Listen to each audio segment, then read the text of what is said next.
Hamid Ansari, a citizen of India, has been lodged inside a jail in Pakistan for 5 years now. He's been charged with espionage.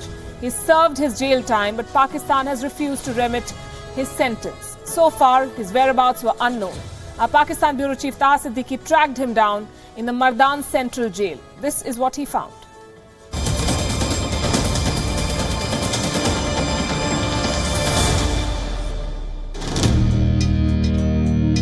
Indian national Hamid Nehal Ansari went missing in 2012.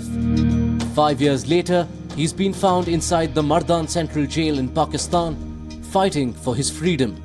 He filed a writ petition through his lawyer saying that he wants to be kept in the normal conditions. So apparently, from what we know, inside this jail he's being kept in normal conditions. The jail authorities here are saying that because he was involved in anti-state activities, according to his challan, according to the charges against him, he will not get that remission sort of relief, and that's why his lawyer has gone to the Peshawar High Court, and his hearing is set for next week.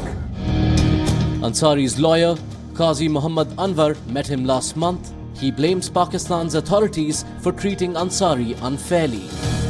He has not committed, he was not either Indian agent, Ava agent. He has not indulged in any interstate activity. This is what I'm saying. It was his love affair. It's a common man could do it, any man could do it. He was a young man. Ansari's case is remarkably similar to the case of Kulbhushan Jadhav. His arrest was not disclosed by Pakistan's military until 2016. Ansari was pursuing a love affair with a girl from Pakistan's Kohat city. They had met online. It is believed that the girl's family tipped the authorities off, claiming that Ansari was travelling to Pakistan illegally. India's Ministry of External Affairs has now stepped in. We are in touch with our High Commission in Pakistan. And we are also in touch through our High Commission with the Pakistani authorities. We expect an update very soon, and we will be sharing with you.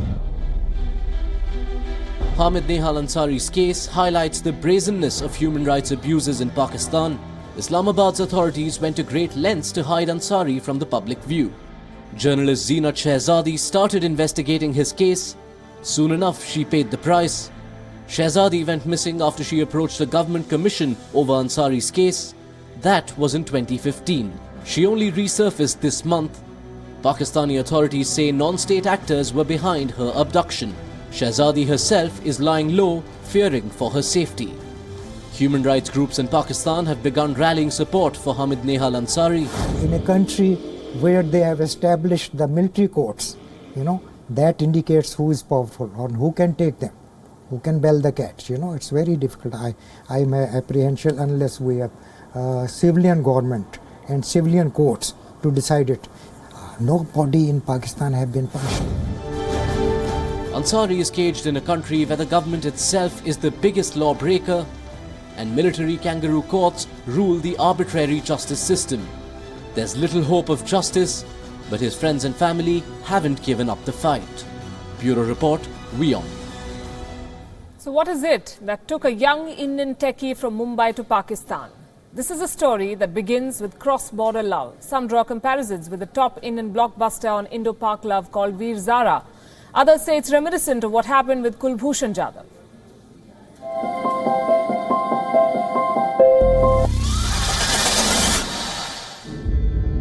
Falling in love is a tricky business, especially if you're an Indian man involved with a Pakistani woman. 27-year-old Hamid Nehal Ansari learned it the hard way. He fell in love with a woman he had only met online. She was from Kohat city in western Pakistan's Khyber Pakhtunkhwa province. She told him that her parents wanted to get her married to another man. Then she went offline. By this time, the young Indian techie was so deeply in love, so desperate that he wanted to travel to her hometown in Pakistan to meet her and stop her marriage. Ansari tried to find out the best way to reach Kohat. He was repeatedly denied a visa. Some well-wishers in India advised him to forget the girl. But some of his Facebook chats revealed that a couple of his Pakistani online friends advised him to rush to her. It's very difficult to get a visa to Pakistan these days. Why don't you get a visa to Afghanistan instead? From Kabul, come to the Pakistan border at Torkham. and I'll get you to Gorak or Kohat from there. Lukman also says you should come via Kabul. Kabul to Torkham is only 150 kilometers. At home in Mumbai, he told his parents that he was going for a job in Afghanistan. They were apprehensive, but they couldn't stop him. In November 2012, he flew from Mumbai to Kabul as advised by his Pakistani contacts in the Facebook chats. There is no checking while entering Pakistan from Afghanistan. I will get you to Peshawar in my own car. I'll also get you an ID card of either Pakistan or Afghanistan. From the Afghan capital, he travelled by road to Pakistan. He was received by his Facebook friends. Curiously, the Pakistani woman's family got wind of his plans and alerted the authorities. Hamid Nehal Ansari was picked up from a hotel in Kohat in 2012. His family hasn't seen him since then. This is Palki Sharma Upadhyay for WION. And joining us this evening, our correspondent Taha Siddiqui, who got us all those details from Peshawar in Pakistan, went to the Mardan Central Jail. He's our bureau chief in Islamabad. Sushant Sareen, senior fellow at the Vivekananda International Foundation in New Delhi, and T.C. Raghavan, former Indian High Commissioner to Pakistan, also with us from New Delhi. Good evening to all of you. Taha, what did you learn from your sources and your visit to the Mardan Central Jail? Well, as far as the case of this Hamid Ansari is concerned, I've talked to a lot of people here, and definitely, he was abducted in 2012 by the agencies in Pakistan. And from what I've learned is that, they tried to sort of find something against him. And for 3 years, from 2012 to 2015, he was kept in custody of the military. He was kept in custody of the intelligence agencies from what we understand. But despite that, they couldn't find anything from him. And that's what even his lawyer is saying, or other activists that I've spoken to who have followed the case are saying.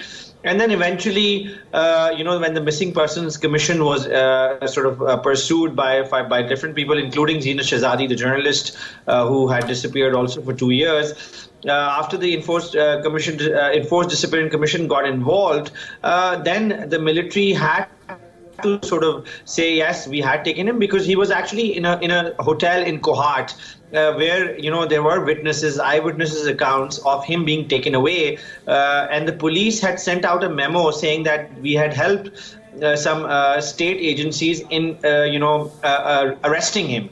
So they had arrested him in 2012, but they had never shown that arrest. But after pressure came in because of the Human Rights Commission of Pakistan following the case, some journalists in the country following the case, one of them then even got abducted herself.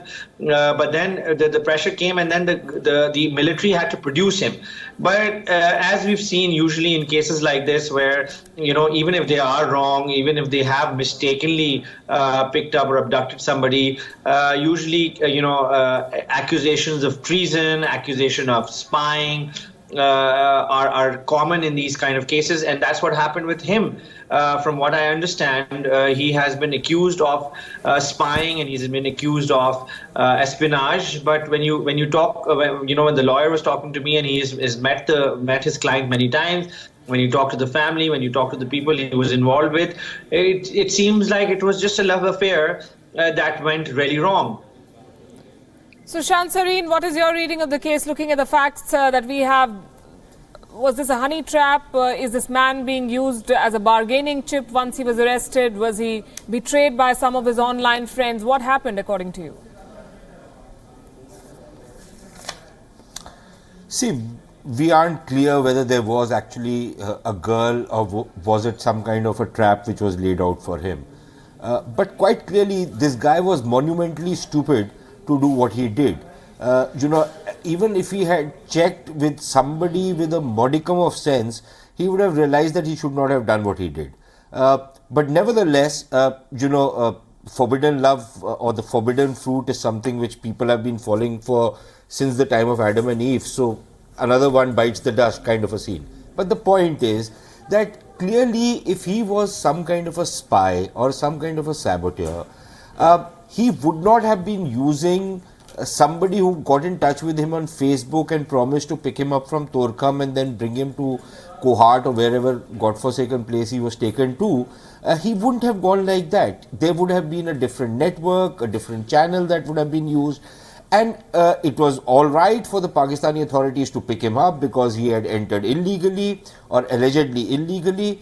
But, once they had done their investigation and they realized that he was an idiot, they should have just let him go.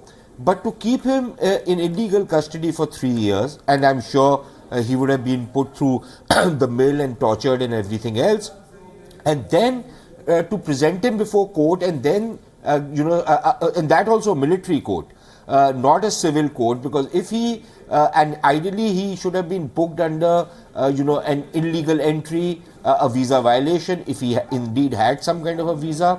But once he was booked, he should have been tried in a civilian court. He wasn't. He was tried in a military court, which probably to hide its embarrassment or to try and make a point sentenced him to 3 years in jail. Now, ideally, the fact that he was already in custody, they could have let him off, or they can give him a remission. But I think then the bloody mindedness, which very often governs the relationship between the two countries, would have come in the way. And that is why he hasn't been released. And the other part is that if the army did and the intelligence agencies did have his custody for 3 years, they knew that he wasn't guilty, then why sentence him for 3 years? The point is, if he was a spy of any sorts, then, we've seen that people have been given 20-year sentences. Why only give him 3-year sentence? So, that part of the case does suggest that it is more bloody mindedness than anything else which is at work. But that does not absolve Mr. Ansari of the stupidity he committed. Indeed, but it's a tragic case as well, and his family is suffering for what he did or what he did not do. Taha, what do we know about the woman, the so-called woman he fell in love with? Is there any trace of her?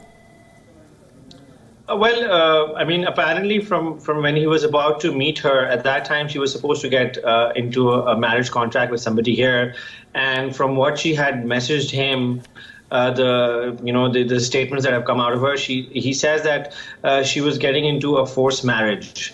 And which is a very common phenomena in these parts of the country, the tribal belt or the Khyber Pakhtunkhwa province or these conservative areas that are in Pakistan where women usually do not have their agency or do not have the choice to marry themselves, but rather the family decides for them. And apparently Hamid Ansari was supposed to go there and save her from that forced marriage. Now, from what we understand, she has already been married off, or she's not appeared before the media. She's not sort of claimed whether or not she invited this person, but she definitely did exist. The lawyer that I spoke to, he says he has investigated the particular case, and he found out that it was actually the family of the girl who found out about this person coming in, and they were the ones who then set up the trap for him, saying that he's an Indian national and what is he doing here, and apparently he does not have legal documents. And it was one of the friends of the girl who actually took him to the hotel in Kohat, and from there on he told him that he's coming back while he was in his room. And then he never came back, and the next thing he knew, the agencies and the police were knocking on his door saying that, what are you doing here? So definitely the family, because again, it involves a conservative family, so they do not want to come forward, but they were the ones, from what I understand, they were the ones who tipped the agencies in Pakistan, the military in Pakistan and the police in Pakistan. And they were the ones who sort of initiated the process against him. And then once that was done, then it was hard to undo that. Indeed. Sushant, this seems to have become a trend as well. We were earlier comparing it to the case of Kulbhushan Jadhav, though there are differences. But essentially, here is an Indian man who's been locked up on false charges and not given consular access. And to that extent, Pakistan is a repeat offender. Yeah, but I don't think I don't think we should conflate the two cases. I think they're very different. Mr. Ansari's case is one of somebody who watched too many Bollywood films and took them seriously. Clearly, he should not have done that. In the case of Kulbhushan Jadhav, there's still a very big question mark from where he was abducted. Our own reports suggest that he was abducted probably from Chabahar or some place near the Pakistani border. And then, because even the Pakistani story on Kulbhushan Jadhav has changed a number of times as to where exactly he was apprehended. And there are just too many loopholes in that particular case.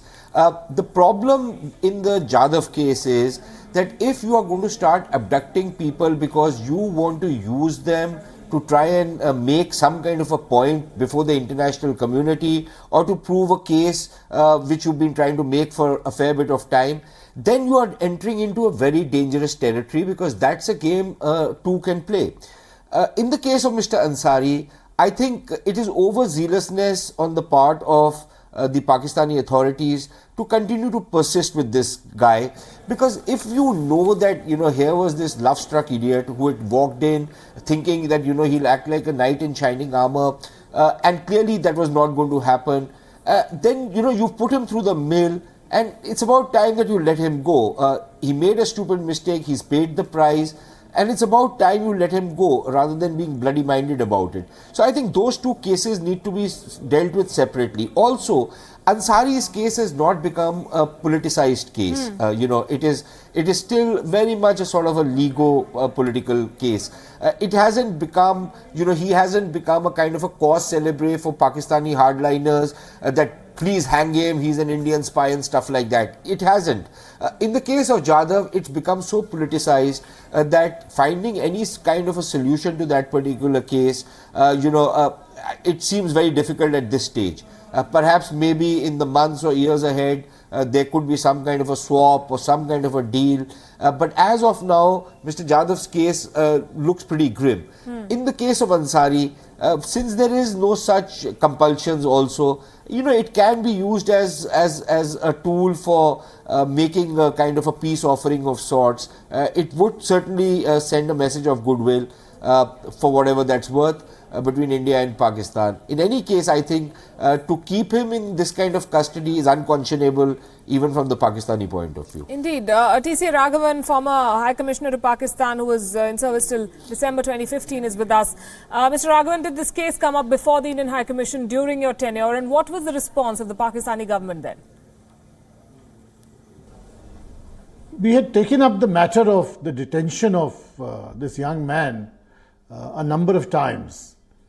And quite frankly, we never received a satisfactory response.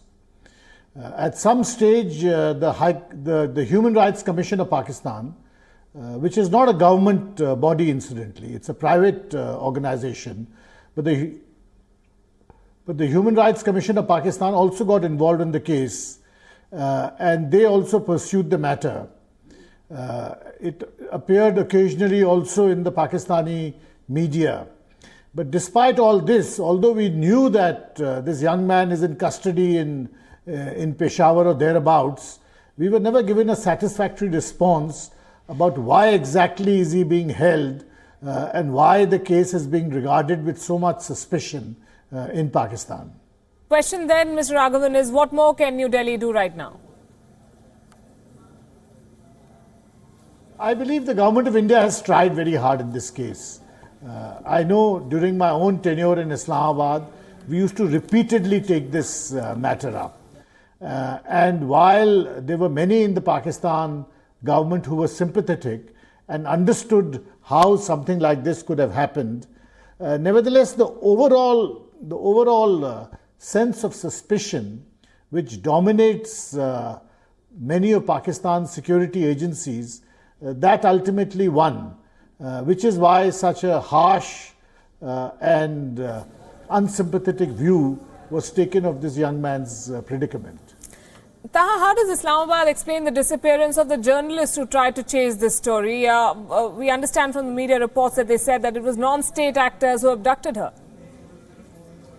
Well, that's exactly what we've been told here. The enforced disappearance commission, the inquiry commission that was set up by the former Chief Justice of Pakistan in 2011. That enforced disappearance commission is now being headed by Justice Javed Iqbal. He's a retired judge who also is heading the National Accountability Bureau. And he's the one who gave out this statement when she was recovered. And I spoke to some of the people who were following Zina Shehzadi's case. One of them was in my the story that you ran earlier, Zaman Khan Saab. He was basically the person who was following the case of Zina Shehzadi. He was in touch with the family. From what we understand, that they say that basically she was recovered from the tribal belt, and she was, being kept by anti-state elements over there.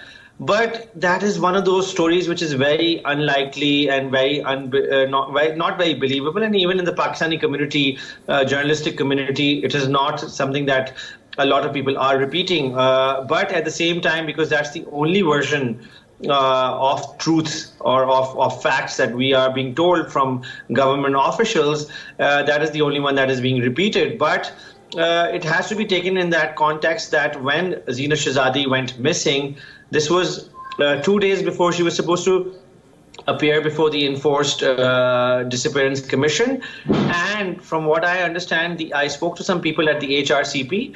Not just that, 3 days before she went missing, she was actually abducted by the agencies, and she was intimidated because she met with the Indian ambassador in Pakistan. He was visiting. He had an event in Lahore where Zina Shehzadi had approached him, and Zina Shehzadi had mentioned the case of Hamid Ansari and said that this particular man has been missing. Have you raised this issue with Interior Ministry, or have you raised this issue with the government, the foreign ministry in Pakistan? And the Indian ambassador had told her that yes, we have raised this issue.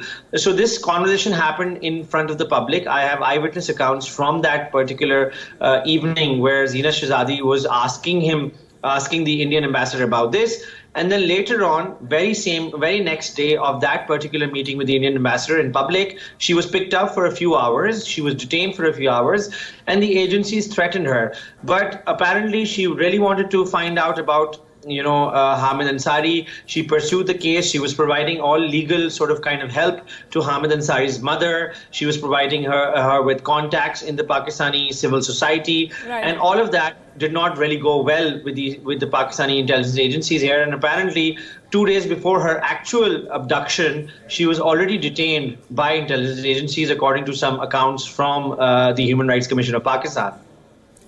Right. This is, of course, a case that we will be tracking through you. Thanks very much for joining us, Sushant Sareen and TC Raghavan. Thank you very much.